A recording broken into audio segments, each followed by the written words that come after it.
Të nderuar shikues, përshëndetje. Tashmë qindra anije e mirë aktivistë kanë tentuar të thyen bllokadën izraelite në Gaza përmes atyre që njihen si flotilet e lirisë, por asnjë nuk ja ka dalë të mbërrijë në Gaza. Ndërsa Izraeli vazhdon shtypjen e aktivistëve paqësor, përpjekjet e aktivistëve nuk ndalen dhe numri i tyre shtohet edhe më shumë. Në flotilën e fundit ishte edhe aktivisti shqiptar nga Vlora Baki Goxhaj.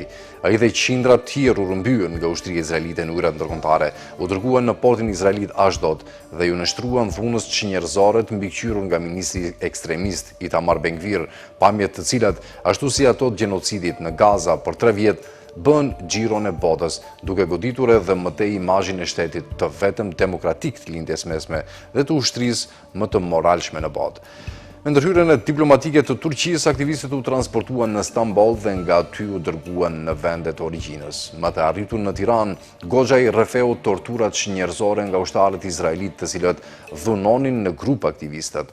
Vërtet që nuk kanë arritur të shkelin tokën e Gazës dhe me këtë të thyen edhe bllokadën izraelite, por flotilet e lirisë dhe aktivistët nga mbar bota kanë arritur ta zhveshin para syve të botës gjithë narrativën izraelite të ndërtuar përmes fushatës shumë milionëshe të njohur si Hasbara.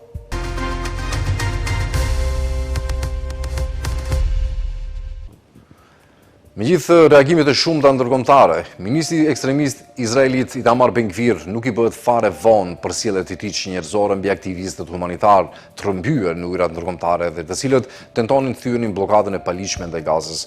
Nuk është hera e parë që Ben-Gvir stimulon dhunën ndaj të tjerëve, por ai asnjëherë nuk është penalizuar për këtë, madje ka qenë i ftuari special i administratës Trump në SBA. Megjithatë, veprimet e tij ekstremiste publike po e dëmtojnë rënd imazhin e Izraelit në skenën ndërkombëtare dhe po e godasin rënd fushatën multimilionshë të njohur si Hasbara, e cila shërben për të krijuar një imazh krejt kundërt nga realiteti pushtues dhe gjenocidal. Për dekada Izraeli është mbështetur te Hasbara, një fushatë propagandistike për të justifikuar politika dhe veprimet ushtarake kundër palestinezëve para opinionit ndërkombëtar. Parimi i bazë i Hasbaras është se Izraeli ka gjithmonë të drejtë, por bota thjesht nuk e kupton.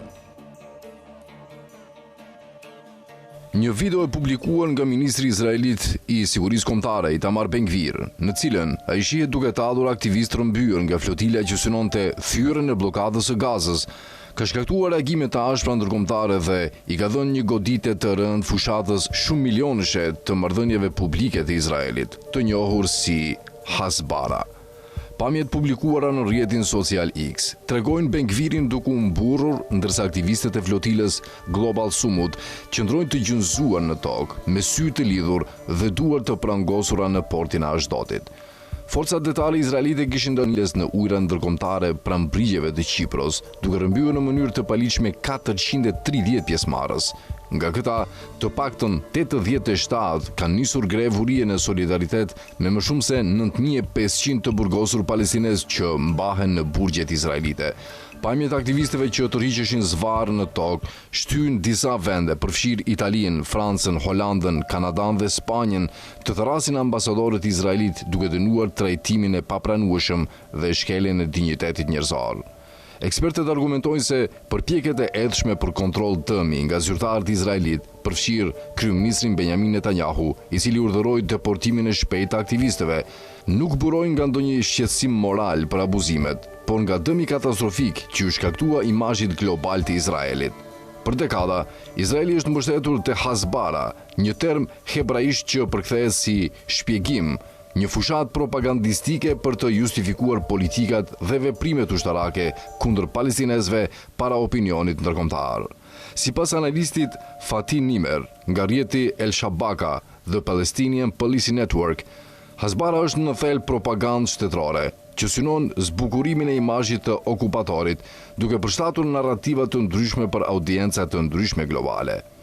Parimi bazi i Hasbaras është se Izraeli ka gjithmonë të drejtë, por bota thjesht nuk e kupton, thekson ai. Ai shton se për shkak të izolimit në rritje pas luftës në Gaza, buxheti për Hasbaran pritet të rritet nga rreth $15 milion në vitin 2023 në një rekord prej $700 milion deri në vitin 2026. Megjithatë, videoja drejt për drejt dhe provokuese e Ben-Gvirit e rrëzoi brenda një momenti këtë narrativ të financuar rënd. Udhëheqja izraelite po trajton këtë si krizë të marrëdhënieve publike, jo si krizë morale, shpjegon Nimer. Për Netanyahun, mëkati nuk ishte tortura apo poshtërimi i aktivistëve, por fakti që u transmetua publikisht. Ndërsa Ben-Gvir nuk shqetësohet për imazhin ndërkombëtar, ai kryen këto akte për bazën e tij të djathtë brenda vendit, duke qenë i bindur se nuk do të ketë pasoja reale. Edhe akademiku Mtanes Shahade e përforcon këtë vlerësim. Problemi thelbësor për Izraelin është se kjo video i tregoi botës realitetin e tij të vërtetë. Ajo ofroi prova të drejtë për drejta dhe të pakundërshtueshme se dhuna strukturore dhe shpërfilat të drejtave të njerëzit janë pjesë themelore e stablishmentit aktual izraelit. Pasojat diplomatike nxorrën në pah edhe kontradiktat e thella në politikën e Shteteve të Bashkuara të Amerikës. Pas publikimit të videos, ambasadori amerikan në Izrael, Mike Huckabee, e kritikoi Ben-Gvirin duke thënë se ai ka tradhtuar dinjitetin e kombit të tij. Megjithatë, kritikët vunë në tukje se kjo deklaratë ishte zbrazët pasi fokusohej te transmetimi publik i skenave dhe jo te shkeljet të drejtave të njerëzit. Deklarata e Huckabee erdhi vetëm një ditë pasi Departamenti Amerikan i Thesarit vendosi sanksione ndaj 4 organizatorëve të flotilës Global Sumut, duke cilësuar atë si një flotilje pro-terroriste në mbështetje të Hamasit. Sanksionet synuan aktivistë të lidhur me Konferencën Popullore për Palestinezët jashtë Adheut dhe rrjetin e solidaritetit me të burgosurit palestinez Samidun. Analistët e shohin këtë si një standard të qartë të dyfisht, ndërsa SHBA-ja sanksionon shpejt aktivist civil dhe madje edhe prokuror të gjykatës ndërkombëtare penale. Ajo vazhdimisht mbron figurat e ekstremit të djathtë izraelit si Ben-Gviri, madje duke hequr sanksionet të mëparshme ndaj kolonëve të dhunshëm izraelit. Për palestinezët, poshtërimi i aktivistëve ndërkombëtar është vetëm një fragment i një realiteti shumë më të errët dhe sistemik. Sekretari i përgjithshëm i Nismës Kombëtare Palestineze, Mustafa Barghouti, deklaroi se aktivistët e lidhur dhe me sy të mbuluar përfaqësojnë një mikrokozmos të asaj që përjetojnë çdo ditë të burgosurit palestinez. Kjo sken shpreh fashizmin e gjithë qeverisë izraelite, jo vetëm të Ben-Gvirit. Nëse qeveria do t'i kundërshtonte vërtet këto praktika, ai do t'ishte shkarkuar menjëherë. Përkundrazi, arroganca ka arritur deri në nivelin e piraterisë në ujrat ndërkombëtare, tha ai. Organizatat për drejtat e njerëzit vlerësojnë se afro 100 palestinezë kanë vdekur në paraburgimin izraelit që nga tetori 2023 mes raportimeve për uri, dhunë fizike të rëndë dhe mungesë të trajtimit mjekësor. Ish kryetaria e Parlamentit Evropian, Luisa Morgantini, e cilësoi reagimin diplomatik si të pamjaftueshëm. Është turp mënyra se si janë sjellë qeveritë tona.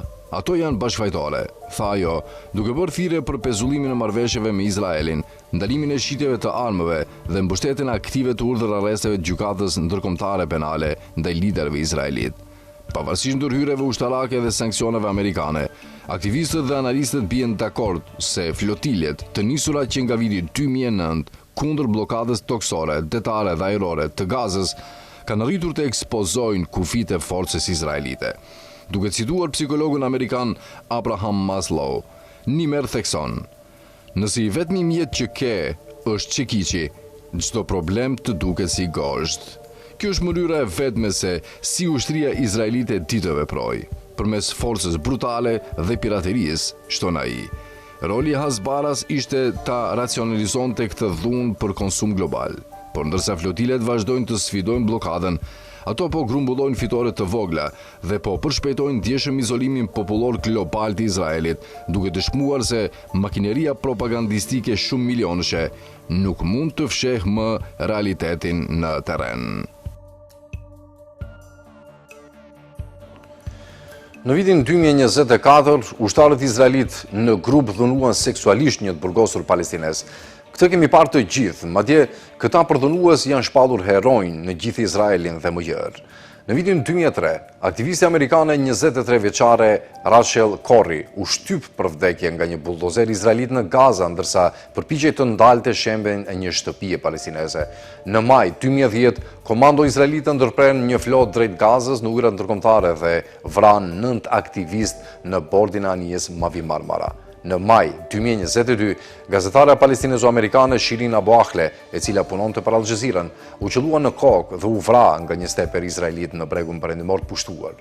Pra, abuzimi ndaj aktivistëve të flotilës nuk është një devijim, është sjellja parashikueshme e një sistemi që ka mësuar se mund të vrasë, të përdhunojë, të poshtrojë dhe të lërë njerëzit të uritur pa pasoja. Dhe gjitha këto nuk janë diçka e re, por vazhdimsi që nga themelimi i Izraelit në vitin 1948 e deri sot.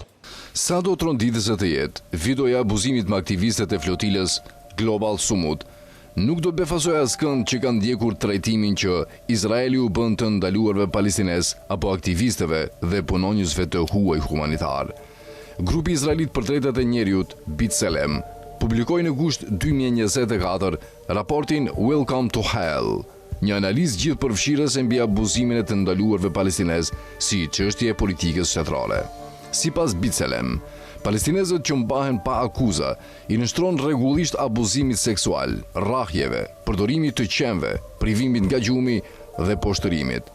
Më herët këtë muaj, kolumnisti veterani The New York Times, Nicholas Kristof, publikoi një rrëfim të detajuar mbi abuzimet izraelite, përfshir pretendime se qend përdoren për abuzim seksual ndaj të ndaluarve palestinez. Këto raporte pasojnë një rrjedhje videoje në gusht 2024 që tregonte oficer izraelit duke përdhunuar në grup një të burgosur palestinez në qendrën e ndalimit Sde Eiman, si dhe një raport vitit 2024 nga OKB-ja, i cili gjeti se abuzimi seksual ishte bërë pjesë e procedurave standard operative të Izraelit. Forcat izraelite kanë shënjëstruar gjithashtu shtetas të huaj. Aktivist, gazetar, punonjës ndihmash, mjek dhe personel humanitar janë vrarë, sulmuar ose abuzuar në mënyrë të përsëritur pa pasoja. Në vitin 2003, aktivisti amerikane 23 vjeçarja Rachel Corrie u shtyp për vdekje nga një buldozer izraelit në Gaza, ndërsa përpiqej të ndalte shembjen e një shtëpie palestineze. Në maj 2010, komando izraelite ndërpren një flotil drejt Gazës në ujrat ndërkombëtare dhe vran 9 aktivistë në bordin e anijes Mavi Marmara. Autopsi treguan se viktimat ishin qelluar nga distanca e afërt. Në maj 2022, gazetarja palestinizo-amerikane Shirin Abu Akleh, e cila punonte për Al Jazeerën, u qellua në kokë dhe u vra nga një snajper izraelit në bregun perëndimor të pushtuar. Në prill 2024, droni izraelit goditën 3 automjete të World Central Kitchen në Gaza, duke vrarë 7 punonjës ndihmash nga disa vende. Automjetet ishin të shënuara qartë dhe konvoj kishte koordinuar lëvizjet me ushtrinë izraelite, ndërsa udhëtonte në një zonë të dekonfliktuar. Pasi një automjet u godit, pasagerët u zhvendosën në një të dytë, i cili gjithashtu u godit. Një i tretë u godit veçmas. Një hetim sugjeroi se të 3 sulmet ishin të qëllimshme. Videoja e Ben-Gvirit, pra, nuk përfaqëson një devijim nga sjellja e përgjithshme e forcave izraelite. Ajo pasqyron një model më të gjerë abuzimi, poshtërimi dhe çnjerëzimi. Në mënyrë domethënëse nuk ka pasur asnjë përgjegjësi reale për asnjë nga këto incidente. Asnjë zyrtar apo ushtar izraelit nuk është përballur me ndjekje penale në lidhje me to. Ajo që ndoshta bie më shumë në sy në videon e Ben-Gvirit është fakti se ai vetë publikoi, duke sugjeruar jo vetëm krenari për sjelljen e tij, por edhe bindje se as ai dhe as oficerët e tij nuk do të përballen me ndëshkim. Ky vetbesim pasqyron një model më të gjerë mes figurave politike, të sigurisë dhe mediave izraelite, të cilët janë mësuar të shpërblehen e jo të ndëshkohen për sjellje abuzive. Ushtarët që kryen përdhunimin në Sde Eiman u lavdruan nga establishmenti politik dhe mediatik, pasi akuzat ndaj tyre u hodhën poshtë, kryeministri Benjamin Netanyahu i quajti ata luftëtar heroik. Mëgjërësisht, ushtarët dhe kolonët janë bërë hapur mburra vec për krime të dukshme, shpesh duke publikuar vetë provat. Gjatë kulmit të gjenocidit në Gaza, ushtarë izraelit postonin video snajperësh duke qelluar ndaj civilëve të paarmatosur, si dhe pamje ku hidhnin në erë shtëpi palestineze, plaçkitnin dyqane, provonin të brendshme të grave palestineze dhe luanin me lodrat e fëmijëve, shtëpitë e cilëve sapo ishin shkatruar. Një raport i vitit 2024 nga Le Monde, që dokumentonte shumë prej këtyre videove, sugjeroi se një ndjenjë mos ndeshkueshmërie mund t'i ketë shtyrë ushtarët t'i publikojnë ato. figura politike, ushtarake dhe mediatike izraelite janë thirrë gjithashtu rahat të bëjnë deklarata gjenocidale hapur. Në një fjalim televiziv më 8 tetor 2023, Netanyahu premtoi se do ta kthejë Gazën në një ishull rënojash. Më vonë atë muaj, ai referoi vazhdimisht urdhrit biblik kundër amalekitëve, një grup që izraelitët urdhëroheshin ta shkatërronin plotësisht, përfshirë gratë, fëmijët dhe foshnjat, një referencë që më vonë Afrika e Jugut do ta citonte në Gjykatën Ndërkombëtare të Drejtësisë. Në tetor 2023, ish-kreu Këshillit Sigurisë Kombëtare, Giora Eland, argumentoi se krijimi i një krize humanitare në Gaza do të ndihmonte Izraelin të fitonte luftën.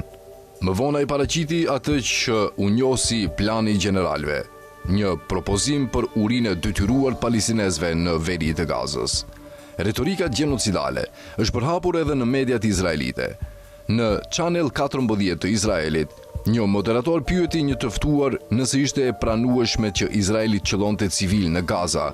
I ftuari, një analist politik dhe jurist, u përgjigj: Sigurisht. Sipas Le Monde, 3 organizata jo qeveritare izraelite dokumentuan qindra deklarata të ngjashme në këtë kanal. Vet Ben-Gviri ka një histori të gjatë mbështetjeje për dhunën e ekstremiste dhe deklaratat gjenocidale ndaj palestinezëve. Si ai, ashtu edhe ministri i financave Bezalel Smotrich kanë inkurajuar sulme të dhunshme të kolonëve në bregun perëndimor të pushtuar, kanë mbrojtur zgjerimin e vendbanimeve të paligjshme, kanë promovuar dëbimin masiv të palestinezëve nga Gaza dhe kanë bërë thirrje që ushtria të bllokojë ndihmën humanitare për palestinezët e uritur. Studiuesi izraelit Menachem Klein ka argumentuar se Izraeli është një shoqëri gjenocidale, një përfundim i vështirë për të hedhur poshtë, duke pasur parasysh mënyrën se si politika izraelite, sjellja ushtarake, retorika mediatike dhe diskursi publik janë bashkuar për të normalizuar dhunën sistematike me pothuajse asnjë përgjegjësi. Abuzimi ndaj aktivistëve të flotilës, pra nuk është një devijim, është sjellja e parashikueshme një sistemi që ka mësuar se mund të vrasë, të përdhunoj, poshtëroj dhe të lërë njerëzit të uritur pa pasoja. Që nga muajt e fundit të vitit 2023, opinioni publik global është kthyer ndjeshëm kundër Izraelit, me Netanyahu që së fundmi pranoi se Izraeli po humbet betejën e marrëdhënieve publike në nivel global. Problemi për Izraelin është se një sistem i bazuar mbi mosndëshkueshmërinë përfundimisht pushon së fshehuri. Megjithse gjenocidi në Gaza është transmetuar drejt për drejt që nga viti 2023, asnjë zyrtar izraelit nuk është mbajtur përgjegjës. Prandaj, edhe abuzimi i aktivistëve të flotilës Sumut është transmetuar me mburrje në rrjetet sociale nga zyrtarët izraelit. Hetimi i fundit zbulon se pavarësisht gjenocidit në Gaza dhe rolit luftënxitës në lindjen e mesme, Izraeli vazhdon të ketë mbështetjen ushtarake nga 23 vende të botës. Në total janë identifikuar 43 kompani që operojnë në Shtetet e Bashkuara të Amerikës. Evropa përfshin 39 kompani në 13 vende, me Gjermaninë që kryeson me 9 kompani e ndjekur nga Britania dhe Serbia.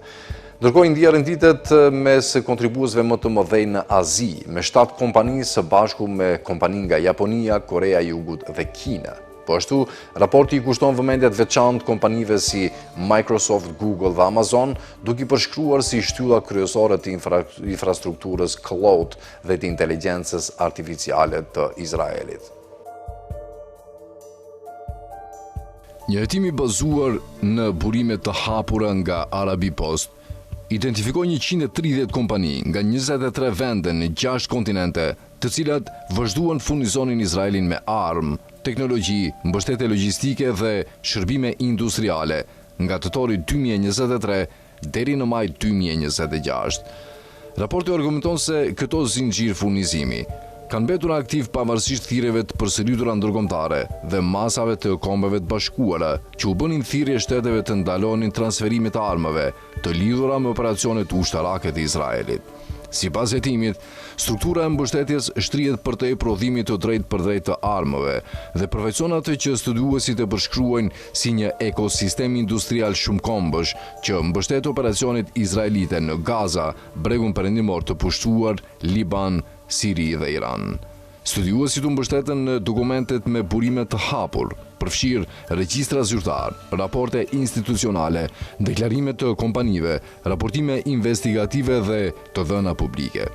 Emrat e kompanive, strukturat e pronësisë dhe marrëdhëniet e furnizimit janë verifikuar dhe kategorizuar sipas sektorit dhe vendit. Hetimi argumenton se zinxhirët modern të furnizimit ushtarak funksionojnë përtej fabrikave të municioneve dhe linjave të prodhimit të avionëve.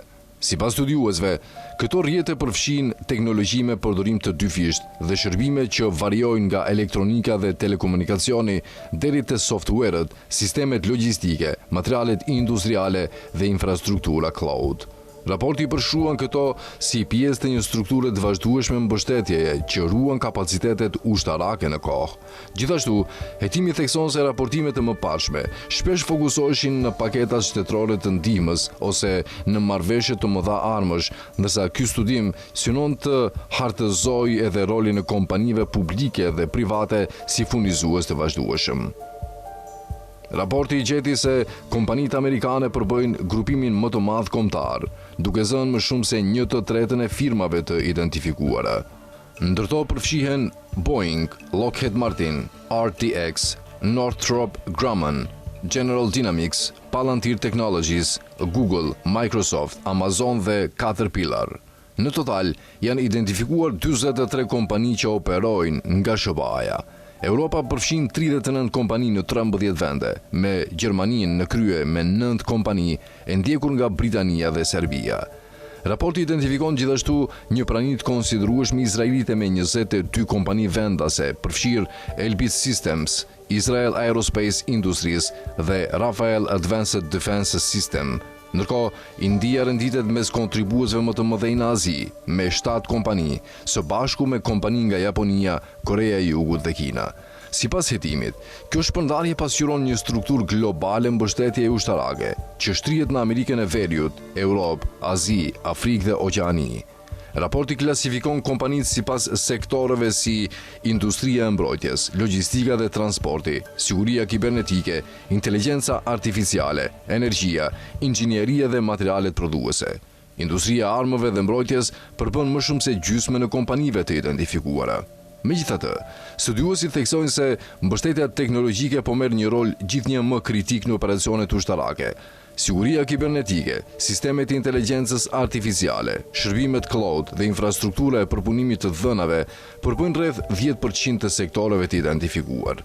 Raporti kushton vëmendje të veçantë kompanive si Microsoft, Google dhe Amazon, duke i përshkruar si shtyllat kryesore të infrastrukturës cloud dhe të inteligjencës artificiale të Izraelit. Platforma Azure e Microsoftit, shërbimet Google Cloud dhe Amazon Web Services përmes projektit Nimbus identifikon si komponent kyç të një sistemi të përdorur për përpunim masiv të dhënave dhe mbështetje operacionale. Projekti Nimbus, që përfshin Googlein dhe Amazonin, përmendet si një kontratë me vlerë rreth $1.2 miliard. Sipas hetimit, këto sisteme shërbejnë gjithnjë më shumë për funksione operative, duke mbledhur dhe përpunuar sasi të mëdha informacioni dhe duke përshpejtuar vendimmarrjen në fushën e betejës. Studiuesit theksojnë se mbajtja e operacioneve ushtarake kërkon shumë më tepër se sa vetëm furnizime me armë. Raporti përmend Boeing si një nga kompanitë e lidhura me programe të mëdha ushtarake, përfshirë projektet e avionëve F-15 dhe paketa të tjera armësh. Ai gjithashtu i referohet mekanizmeve të financimit ushtarak amerikan dhe miliarda dollarëve të miratuara si mbështetje që nga tetori 2023. Sipas hetimit, dërgesat e shpejta të municioneve, sistemeve të mbrojtjes ajrore, pjesëve rezervë dhe pajisjeve udhëzuese kanë mundësuar vazhdimsinë e operacioneve dhe funksionimin pa ndërprerje të sistemeve ushtarake. Raporti përfundon se ndërsa operacionet ushtarake janë zgjeruar nga Gaza në Liban, Siri dhe Iran, varësia nga strukturat globale të furnizimit është rritur ndjeshëm. Sipas studiuesve, operacionet ushtarake varen gjithnjë më shumë nga sistemet të integruara, që përfshin logjistikën, teknologjinë, infrastrukturën cloud, rrjetet energjetike dhe prodhimin e armëve. Këto struktura të ndërlidhura kanë mundësuar vazhdimsinë operacionale për përshtatjen e shpejtë, pavarësisht zgjerimit të aktivitetit ushtarak në shumë fronte gjatë më shumë se 30 muajve konflikt.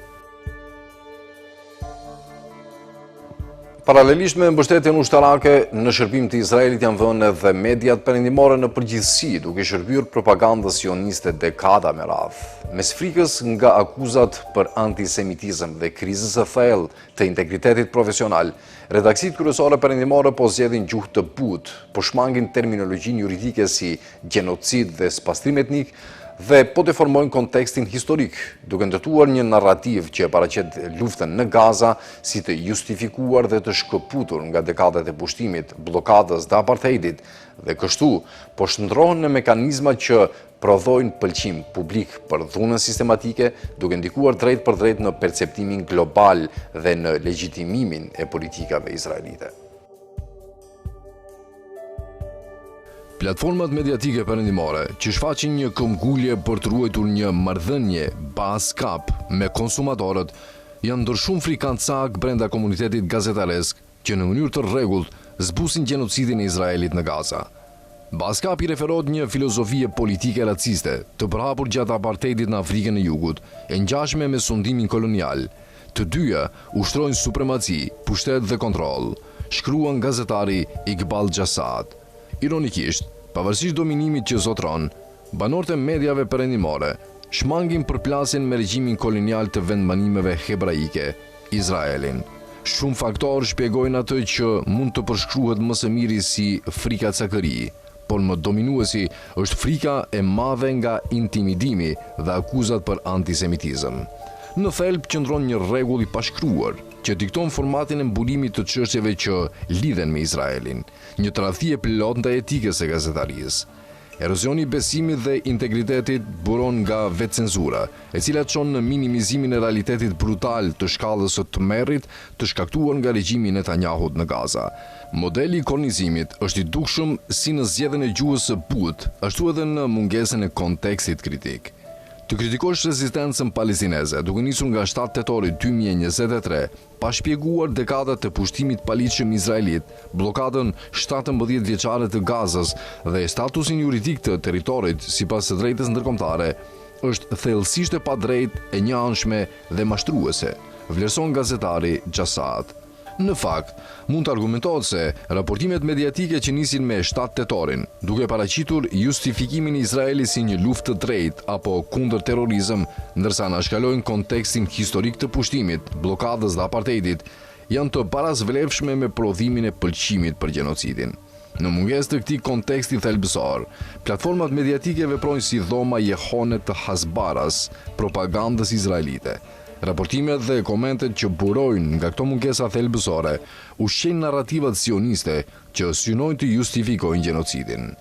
Sa i përket gjuhës së butë, memorandumet të brendshme të rrjedhura nga disa media kryesore thuhet se u kanë udhëzuar gazetarëve të shmangin ose kufizojnë përdorimin e termave si gjenocid, spastrim etnik dhe territoret pushtuara. Nuk mund të ketë asnjë justifikim për përdorimin e termave si masakër dhe therrje për të përshkruar kundër përgjigjen palestineze, ndërsa përdoren terma neutral si konflikt apo shpërthime për bombardimet e gjëra dhe të pandërprera izraelite që synojnë civilet palestinez. Është e rëndësishme të kujtohet se Lemkin Institute for Genocide Prevention u bëri thirrje mediave perëndimore të ndalonin përdorimin e retorikës që mbulon në mënyrë aktive Izraelin nga përgjegjësia për krime ndërkombëtare. Po aq e rëndësishme është të kujtohet se disa ditë pas 7 tetorit, presidenti i Izraelit Isaac Herzog deklaroi se jo vetëm militantët, por një kombitër ishte përgjegjës për dhunën dhe se Izraeli do të luftonte derisa t'ua thyej mshtyllën kurrizore. Më 9 tetor, ministri izraelit i mbrojtjes Yoav Gallant ju referua palestinezëve si kafshë njerëzore dhe tha se forcat izraelite po vepronin në përputhje me këtë. Më vonë, ai u tha trupave izraelite në kufi, do të eliminojmë gjithçka. Më 16 tetor, në një fjalim zyrtar në Kneset, kryeministri Benjamin Netanyahu deklaroi se situata ishte një përplasje midis bijve të dritës dhe bijve të errësirës, midis njerëzimit dhe ligjit të xhungullës. Kjo deklarat u publikua dhe në llogarinë e tij zyrtare në X, por më pas u fshi. Sa më shumë që mediat kryesore perëndimore kanë kontribuar në prodhimin e pëlqimit për gjenocidin në Gaza dhe vendbanimet e paligjshme në bregun perëndimor pushtuar, çnjerëzimi palestinezëve nga politikanët dhe ushtarët izraelit mbetet kryesisht i pakontestuar prej tyre. Debati i fundit rreth mënyrës se si Financial Times e përshkroi zhvendosjen e detyruar raciste të palestinezëve në bregun perëndimor si aneksim përmes ligjit, është dëshmi e sanitizimit të spastrimit etnik përmes forcës ushtarake, i cili në thelb është kriminal, sipas të drejtës ndërkombëtare. Nuk ekziston asnjë mekanizëm ligjor apo akt nënligjor që mund të legjitimojë marrjen e një anshme të territorit pushtuar.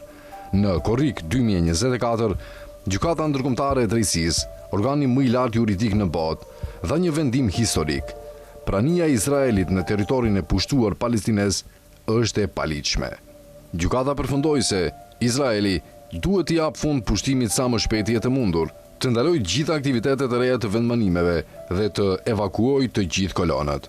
Mbulimi i butë i shkatërimit të jetëve dhe pronave i mundson regjimit të Netanyahu ta paraqesë këtë thjesht si ushtrim burokratik të autoritetit civil administrativ. Bashkëfaqësia mediatike del sërish në pah, duke riprodhuar pa kritik kolonizimin e shtrembuluar të regjimit, pa analizuar faktet që do tregonin se këto shkele janë të dizajnuara për ta bërë aneksimin të pakthyeshëm. Të jetosh një dështim të tillë do thotë të injorosh raportet e OKB-s nga fillimi i vitit 2026, që konfirmojnë se ky zgjerim ka zhvendosur me forcë mbi 36.000 palestinez mes rritjes së dhunës së kolonëve, si dhe paralajmërimet e agjencive humanitare se këto politika tregojnë një përpjekje të koordinuar për transferim masiv të detyruar. Mungesa e fakteve, konteksti dhe zgjedhja e gjuhës krijon një boshllëk që vazhdon të forcojë mitet sioniste. Ishte kjo të ratë të ndëruar shikues, faleminderit që na ndoqët dhe miru takofshim sërish.